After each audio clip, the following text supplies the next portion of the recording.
Fifth City Commission meeting to order. Please stand, please do the roll call. Commissioner Shaw? Here. Commissioner Ide? Here. Commissioner O'Donnell? Here. Mayor Holliday is absent this evening, and Commission President Mengelberg. Here. Please stand for the flag salute. Allegiance to the flag of the United States of America and to the republic for which it stands, one nation, under God, indivisible, with liberty and justice for all. All right.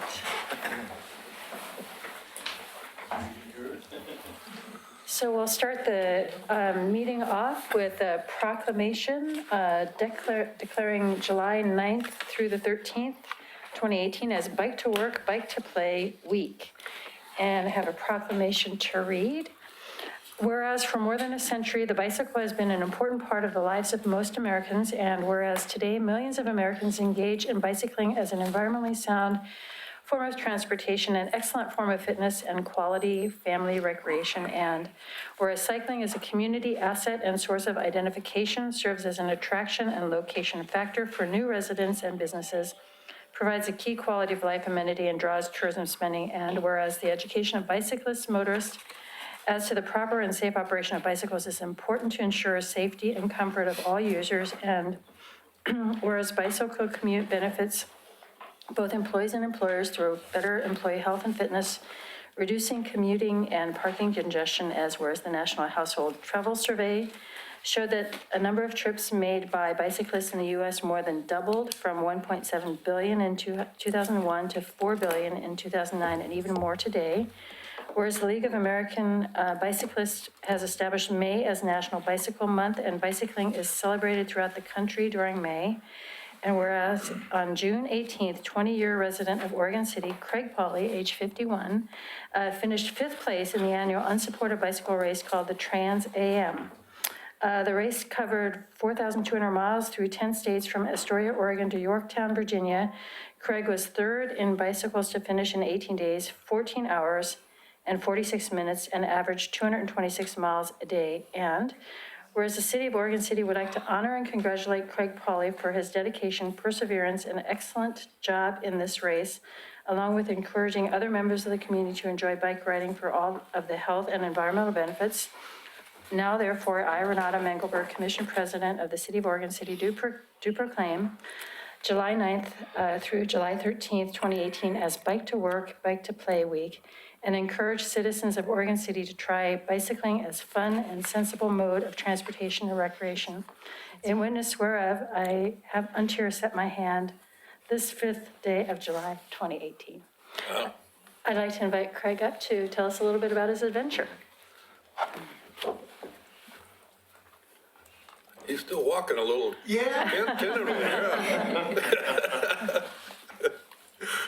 Well, I wouldn't recommend it. No, it was a great ride. It was quite an adventure to do that in the amount of time I did. So that was, I think, the 12th fastest time in the 5 years it's been ran. So it was, yeah, I was doing pretty good up till Missouri, and then the heat and the humidity got me a little bit, but it was fun to be in the front and running with the front runners, and then those darn velomobiles, if anybody was following that race. Yeah.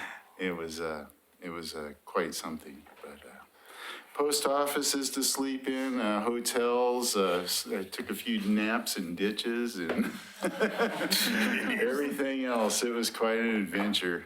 Yeah. So riding about 20 hours a day, a little bit more some days. My first ride was 554 miles from Astoria to Baker City nonstop. And then I was into a pattern of about 250 miles a day for a little while. But it was quite a ride. I trained quite extensively for it for some time. So I think I might do it again next year. Hey, yeah. So, When did you first think about you were going to even attempt this, Craig? I mean, I rode the Steens Mazama last year, and that's starting tomorrow morning at Telecom Crossing, and it's going to go out to Steens and then down to Crater Lake, and it comes right through Oregon City on the way back. So I rode that and won it last year, and I thought I'd try my and at the world's longest ultra endurance race for cycling. So I thought, what the heck? Yeah. Very cool, very cool. Yeah. So what was it like to cross the finish line? Yeah, I was a little bike drunk when I got there. It was something else. The last 50 miles is the Blue Ridge Parkway, and that's concrete. So I was getting quite a beating on the expansion joints for the concrete. But it was very nice to get finally done after all that, with all the anticipation of being there. I did a 425-mile push from Wytheville, Virginia, to get there to try to save an 18-day time, so. Did you get to enjoy the scenery at all? I rode, yes, Wyoming was incredible. Yellowstone was really nice. I saw a buffalo herd in the morning at dawn, but I rode quite a bit of it at night too, so I missed a little bit of the scenery as well, so. Well, it's an amazing accomplishment. Oh, Congratulations. Thank you very We'll come much. up and do a photo opportunity. Thank you very much Please for invite your honoring it. family to. Yeah, Sure. there we go, yeah. Kristen, take the photos. Quick question, how many hours do you sleep each day? I slept probably 3. Okay, right here. Ready? 1, 2, 3. Oh, hold on, my 3 was delayed, sorry. One more, 1, 2, 3. Do you have like a hand symbol or like, was there? Okay, everybody's got a give me a piece. All right, here we go, 1, 2, 3. Awesome. Thanks, guys. Yeah.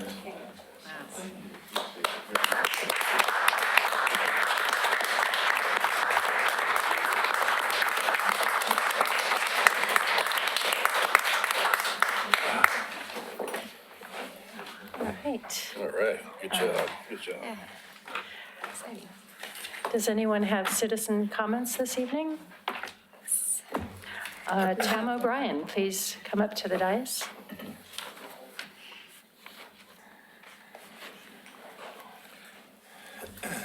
How does anyone follow a proclamation like that?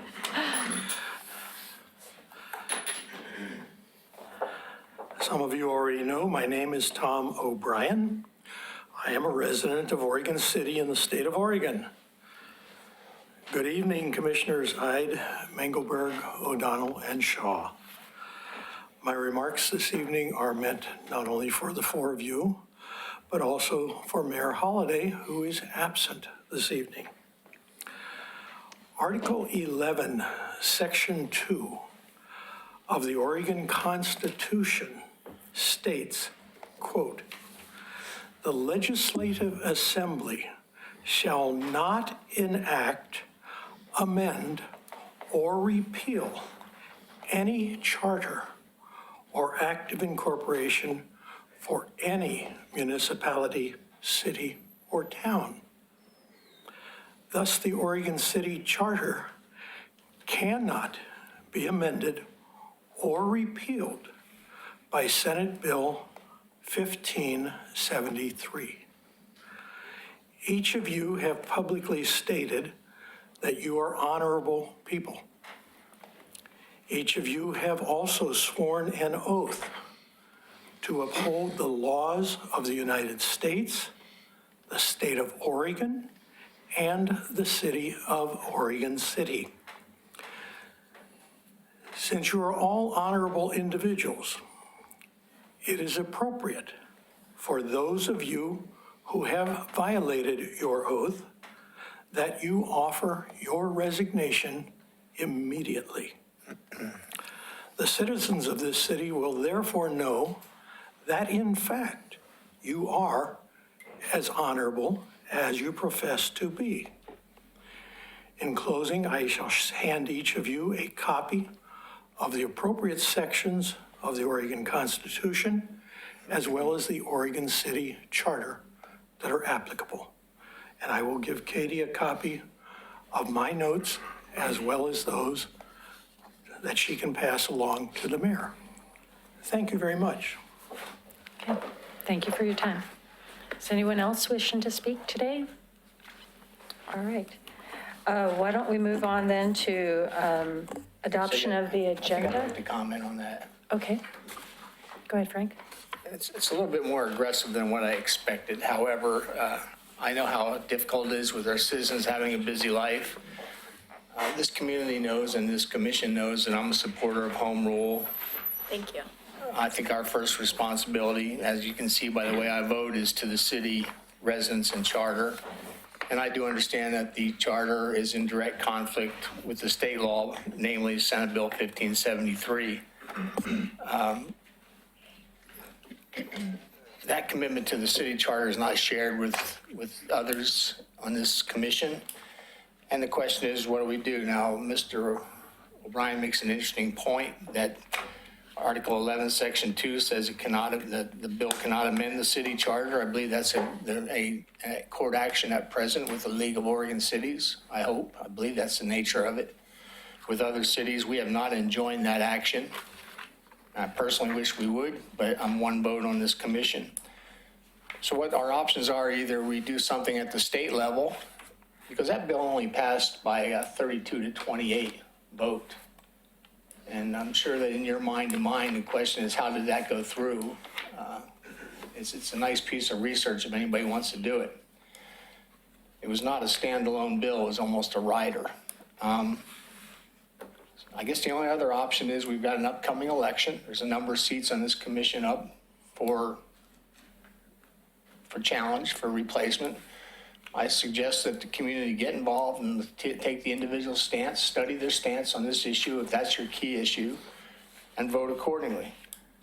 And those are your means, those are your solutions. Either we do something at the state level or we do something at the local level. And, I've sat up here and lost many a night, 4-1, and I wouldn't mind seeing a change of scenery. So I appreciate what the gentleman has done, and I know how difficult it is to get up in front of this community. I know this is a broadcast event, and I would invite you either to take action at the state level or at our local level. And my thanks. That's all I have. Ms. Richter, do you have anything you'd like to advise the council about? Not at this time. Not at this time. Okay. If you have a specific question, I'm happy to answer it, but not at this time. Okay. All right, then. We'll move on to the adoption of the agenda. Do we have a Move to motion? approve. Fine with me? It's been moved by Commissioner Shaw, seconded by, oh, we don't need to approve it? Okay, all right. It's adopted then. Next is the public hearing requesting for continuance remand of Land Use Board of Appeals Court decision for planning files PZ 1501, comprehensive plan amendment and zone change 1503, zone change located near Beaver Creek Road and Highway 213. Ms. Jerway. Thank you very much. This matter was before the Planning Commission, now it's before the City Commission. We have requested a continuance until July 18th, which is the next City Commission hearing. As you recall, in this matter, the record is closed, though anyone may participate before the City Commission. There's no new argument or any new evidence that may be submitted. We did receive a letter today. We would like to review it and consider it and then talk about it at the next hearing. I'm here to answer any questions that you have. We did post in our commission report a recommendation not to accept public testimony because there's no staff report or information that's provided for you regarding this other than what's in the commission report. All right. Do we hear a motion? I have a comment card submitted. I'm sorry. Mr. Nacita, please come If you forward. would like to accept comment, do you want to do your? If you're not going to accept staff's recommendation, you're going to take testimony, then we're going to need to do the 197763 disclosures. So we can do that, and you can open the public hearing, and you can take testimony, or you can take testimony on the 18th per staff's recommendation. Mine's just a procedural inquiry. I don't know if we need to open the public hearing on just a question of procedure, but I'll defer to the city attorney on that. It has nothing to do with the record or any substantive issue regarding the proposal. If we're going to take testimony from the public, we've got to open the hearing. So either Mr. Nacita can raise it with staff in the interim before the 18th, and we can deal with it that way, or you can open the hearing, or you can, those are the two options. I would say we wait till the 18th, so we're all prepared to do this. Is the question that you have something that you could just ask staff of throughout the week if it's just a procedural scheduling type question? If the commission doesn't open the hearing, I guess that's what I'm going to have to do. Okay. Yeah. So, do we vote on this? You move to continue the matter to a date certain of July 18th. Move to continue PC 18-091, request for continuance remand of Land Use Board of Appeals Court decision for planning files PZ 15-01, comprehensive plan amendment, and ZC 15-03, zone change located near Beaver Creek Road and Highway 213. So moved. Second. Moved by Commissioner Shaw, seconded by Commissioner I. Please poll the commission. Commissioner O'Donnell? I think I'll abstain on that. Okay. Commissioner Shaw? Aye. Commissioner Mengelberg? Do I vote? Yeah. Aye. Commissioner Ide? Aye. It passes. Thank you. I'm happy to talk to you, Jim, anytime. Next on the general business is second reading of ordinance number 18-1007, approving an annexation and rezoning of approximately 92 acres in Park Place files, AN 17-004, zone change 17-005. Ms. Troway. Thank you very much. As you stated, this is a second reading of this ordinance, so the record has been closed. I do have ex parte contacts from Mrs. Richter. So you'll recall that at the last hearing, we took testimony, you all made a tentative decision at a first reading on the ordinance. We said we would come back at this meeting with draft findings and we'd have the second reading. So because it's not a public hearing, I don't have to go through the whole litany of my script, but I do want to ask you all if you've had any ex parte contacts that you need to declare during the last period since our last meeting. No, just visited the site. None for me. I have not. None for me either. Okay. Well, I think we're going to go ahead with the motion if you are prepared, or if you have any questions about the findings that we prepared and attached as Exhibit B, we'd happy to answer them. Any questions for staff? Not this time.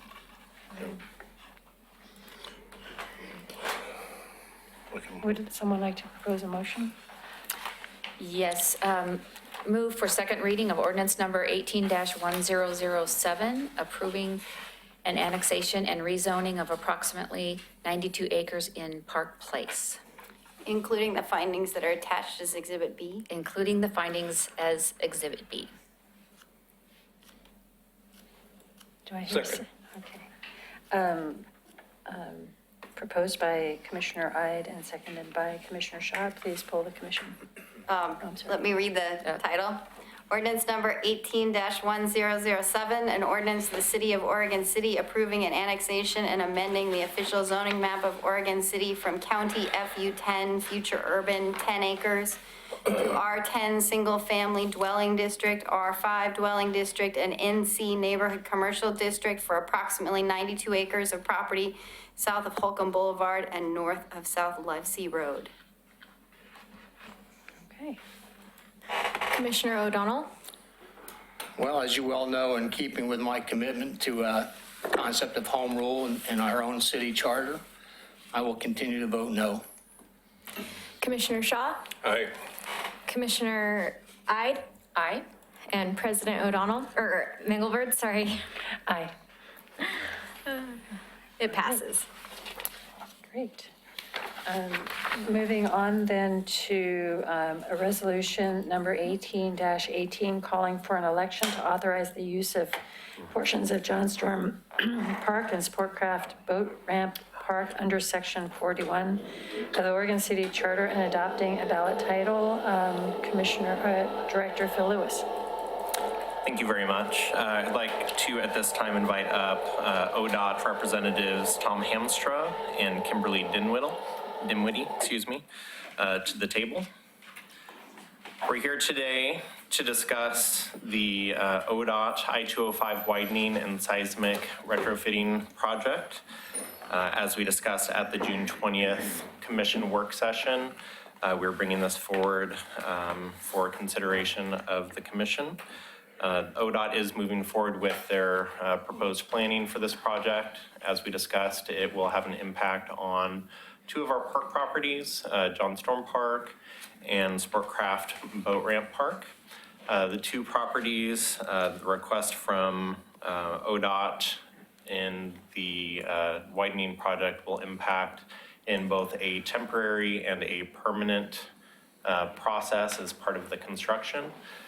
It will impact in a permanent use for the column installation, the land area above the actual property. So not the actual property, the columns will be installed on ODOT right of way, but we have some impact in the airspace above the park property. And then on a interim temporary basis, John Storm Park, 0.4 acres for up to 4 years, and Sportcraft Park, 0.3 acres for up to 2.5 years. And because of this impact, per the Oregon City Charter, it does require a vote of the people. So tonight we're asking the Commission to review the ballot title language and the explanatory statement for approval to go on to the November 2018 ballot. I'm going to turn it over to Assistant City Attorney Carrie Richter, who's going to explain the impact and the reason for moving it forward to a vote of the people. Thank you. So you talked about this a little bit, but as you know, Chapter 10, Section 41 requires approval by the voters for certain activities in parks. And the sort of two activities that we've identified as triggering voter approval are one, the sell, lease, or otherwise transfer of park property. The area that is going to be, you can see the red area in this picture. That red area on the south side of the overpass will become part of ODOT's public right-of-way. And so we view that as a change in the legal status of the land because it will be now subject to use by ODOT. And so we believe that that triggers a vote. The other sort of triggering event is the construction of permanent buildings or structures. And although the overpass is going to be above ground, the structure where it attaches to the ground will not be in park property. We have interpreted the fact that the overpass goes over the park to be the equivalent of a structure, just in the same way we would view a bridge that were to go over the park, just in terms of impacting light, impacting what things can be done there. And so we have interpreted that to be a structure, another sort of triggering event for voter approval. Any question? We have a presentation. So that's all we have for the presentation. Most of the information was provided during the work session on June 20th. We do have ODOT representatives here to answer questions if you have any. And we are requesting approval of the resolution to move forward the ballot language and title that are listed. I have a question on what I'm looking at. These temporary impacts, it looks like will these deny access to both the Sportcraft boat ramp and to the boat ramp in John Storm?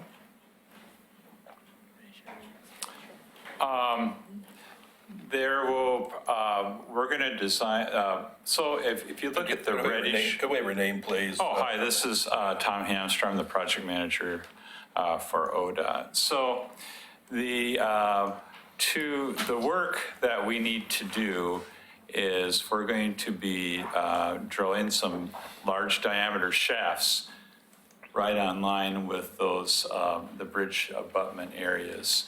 So we are going to build a temporary works to get the large cranes out there to do this work. We're going to design that so by and large, most of the usage of the boat ramp can be maintained during the project is because we're going to be quite a bit higher in the air. So like cars, trucks with trailers and stuff, that access there, it's going to be fine. There may be like, while we're putting some of the temporary works in, like some brief time periods where that access would be,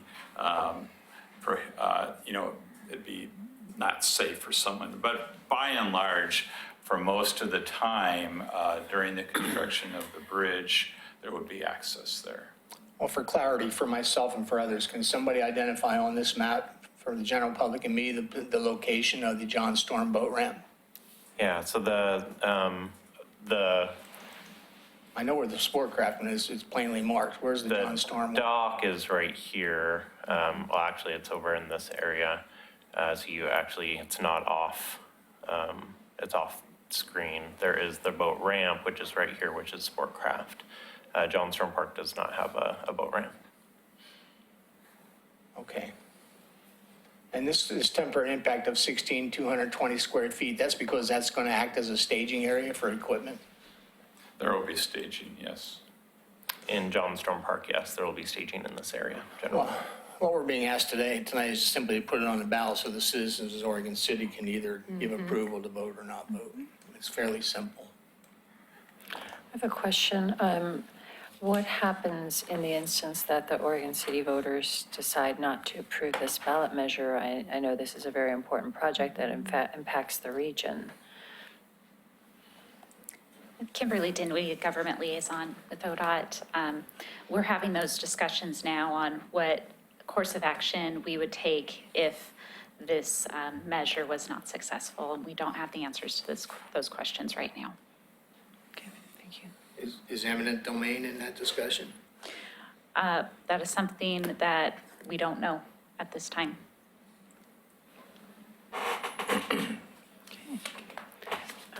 Any other questions of staff? Hearing none, any? I do have one comment.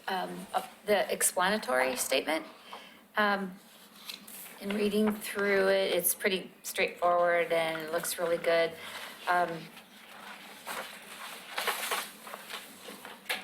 My only comment on the statement is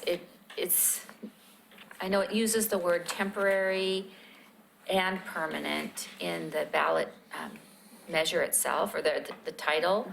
But in here, it's at the end of the third paragraph, it says all areas impacted would be restored to current conditions or better following construction. That's really important to have that in there, but I just wondering if it should be something more front and center for people to see, because, you know, they're asking for our park to be, you know, changed, and, you know, and then if they don't completely read through, they may not get to that point. I don't know, it's just a comment about making sure that it's very clear. Yeah, right, yeah. I didn't read it as well as I could have. I agree with Commissioner Hyde. I think it should be made clear that we're talking for a time period of up to 4 years. We're going to disrupt that park. But again, that's for the citizenry to be cognizant and read this and vote. So really, my only comment on this is just to if we could somehow move that up in the explanatory statement someplace where the areas impacted would be restored to current conditions or better following the construction, rather than toward the very end of the statement. I don't know how you all feel about that, but I think it's important for people to know that it's going to be back to normal. Mm-hmm. That's a good suggestion. I know we had a similar language at the top of the ballot for the police vote, and passed with high numbers, and I think that's something that the public will be having questions about. So I know we do have a little bit of time to make that adjustment, or we can probably make this now if we want to. Katie, if it makes sense to move it. of this sentence. I have a question. What kind of public information campaign are you envisioning to inform our residents about the importance of this? We have meetings scheduled coming up to discuss that because we are a government agency. We want to ensure we're providing information and not crossing over the line into lobbying and campaigning. So we're looking to ensure that we're educating people within our legal ability. So that information, we're having those strategy conversations actually tomorrow. I do have one other comment. In the explanatory statement, John Storm the John is spelled John in the second to the last paragraph. And as we all know, it's JON, and it's correct everywhere else, but there is one JOHN in there. Thank you very much. On Commissioner Ide's suggestion, what we could do is we could move that last sentence either after the first paragraph or even have it be its own paragraph after the first paragraph, so it would stand out by itself. I kind of would like it to be even better still, if you want to think about that. Well, for moving things, I'd like to move the time period up to the first paragraph too, rather than simply the word temporary. I don't know what the voter's span of attention is and if they're willing to dig in, but maybe that comes with the responsibility of being a voter.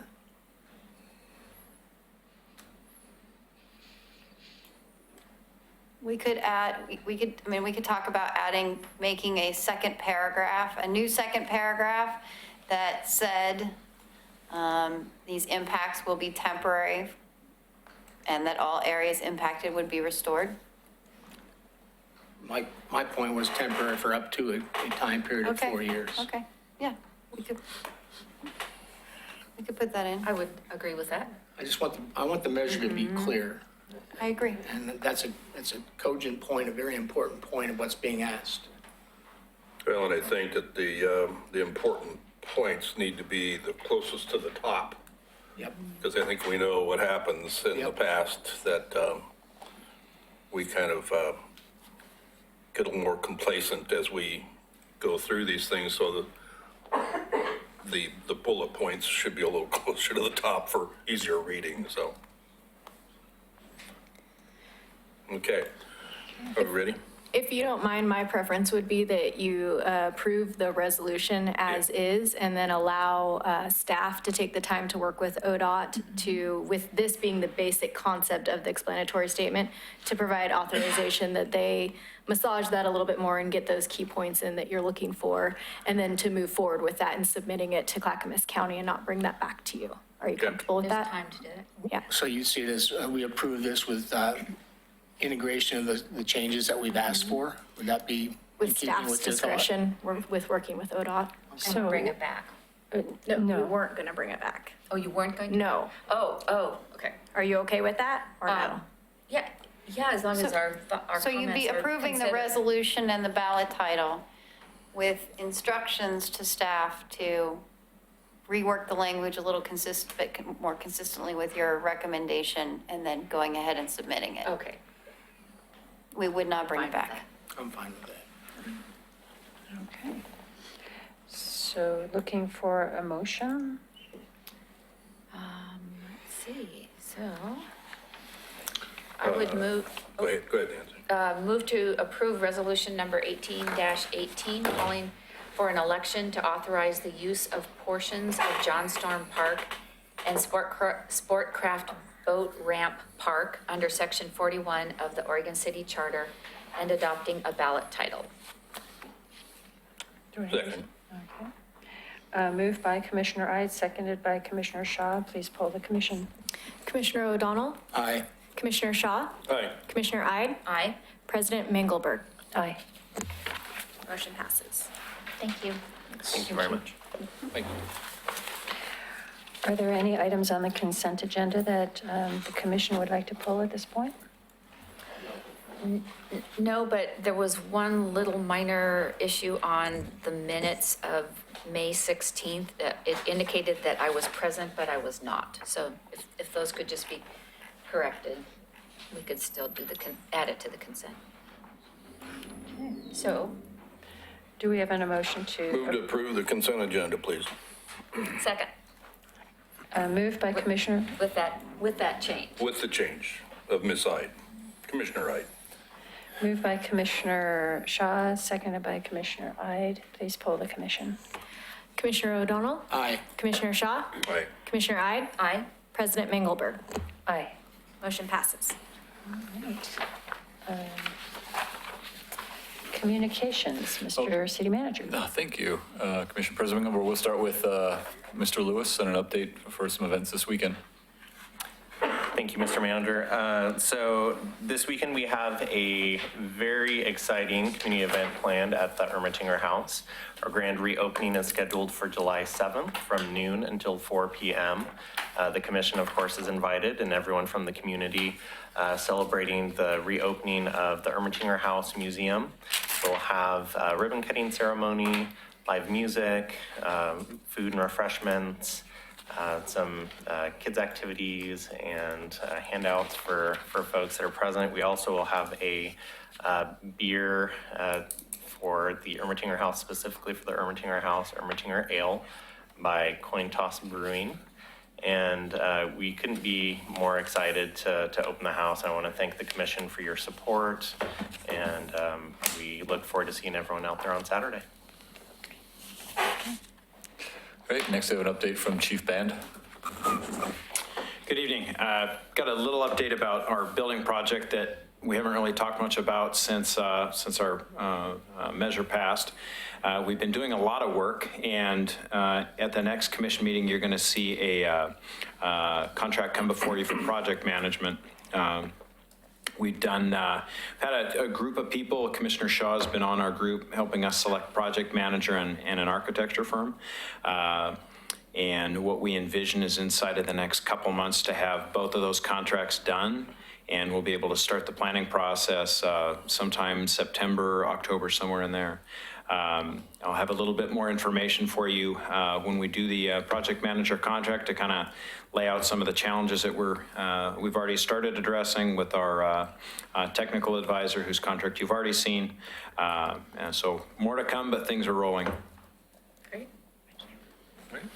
And then on the dais before you tonight, we've provided the snapshot of where we're at in meeting the goals and objectives that the commission have adopted for the current biennium budget that we're in. So as you may recall, each one of the goals that the commission has adopted, and we provide a progress update as to where we're at in achieving them. Some of them have been achieved, some of them are still in process, and some of them have been revised.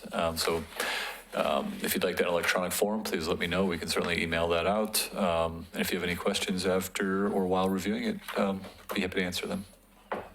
That's all. Anything stand out there, Mr. Conkle, that on this at all that may need a little expediting or a little more attention to that we need to know about, or are you okay with it? I think the purchase of First Street changes the goals a little bit as it relates to Public Works and what we're doing at that facility, as well as the Parks Maintenance Facility. So we'll be coming back with discussions on both of those to what do we do with the existing facilities. I think there's still work that has to happen at the cemetery that would have been tied with the new building for Parks Maintenance, but some of that work still needs to occur, even though we're going to co-locate into the First Street building.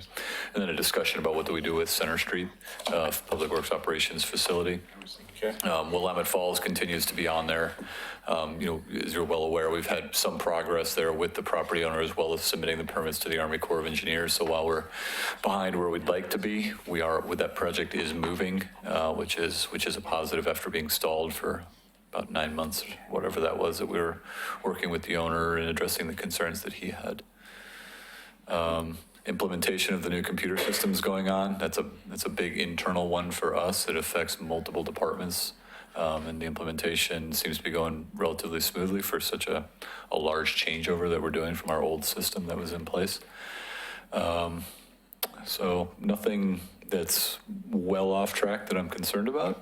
Just some minor tweaks to where we thought we'd be when we adopted those a year and a half ago. Yeah.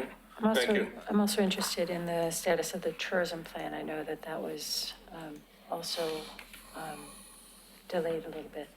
Yes, so with the staff turnover, bringing in new staff to help pick that up, but then after the work session, realizing we needed some more specificity into what that final product is. So we've been working on providing that based on the comments that we heard from the commission. Great. Anything else? That's all that I have for tonight. Thank you. Commission, Mr. Shaw?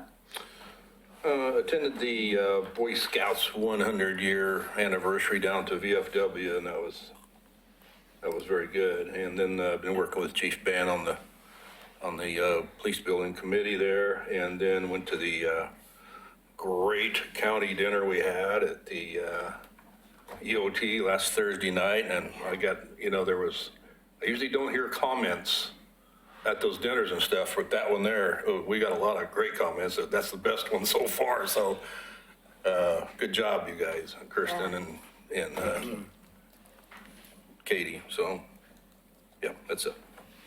Commissioner Ride? I attended the monthly, I'm on the task force for the county's Affordable Housing and Homelessness Policy Task Force.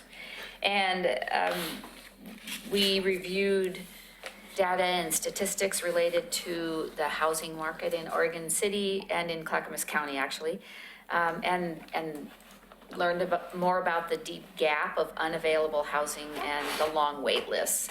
And then we discussed some different strategies to address that gap and so forth. So that was a very, very good meeting. We're meeting for 18 months and are working towards some goals as well. So it's a monthly meeting. Let's see. And I did spend some time observing in our municipal court this last week and plan to go back again for traffic court on Tuesday. And then, let's see. Not because you have a ticket. As a defendant. No. I said, I used the word observe. And I too wanted to thank staff for their amazing investment of time and energies to host the Clackamas Cities Association dinner. It truly was a great opportunity to showcase our End of the Oregon Trail Interpretive Center. And I personally took around people who said they'd never been there before and didn't even know it existed. And these are elected officials in our county. So it was a really great evening, so thank you. Commissioner Donald?